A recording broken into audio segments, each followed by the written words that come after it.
27 ноември 1919 година министър-председателят Александър Стамболийски подписва в парижкото предградие Ньой несправедлив мирен договор, наложен на България от победителите в Първата световна война – Русия, Англия и Франция.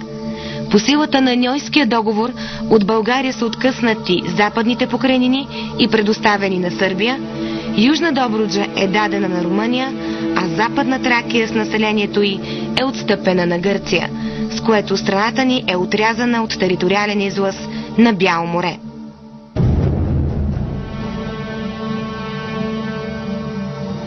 Процесите на обезбългаряване от гръцка страна започват с промяна на селищните имена.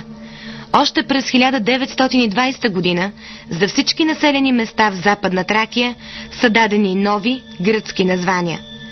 Така някогашното село Площен, Гюмурджинско, приело при помухамеданчването името Ададере, става в 1920 година Мегалиада. Село Низнец, Ксантийско, се превръща последователно в Шахин и Ехинос. В село Сливово, в Муставчево и Мики. Българското име на град Скече е заменено с гръцкото Ксанти.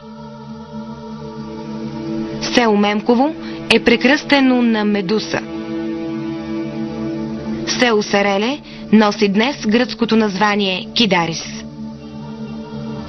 През 1919 година, според административно преброяване, проведено от българските власти, българите, християни и мухамедани в Западна Тракия са били 105 310 души.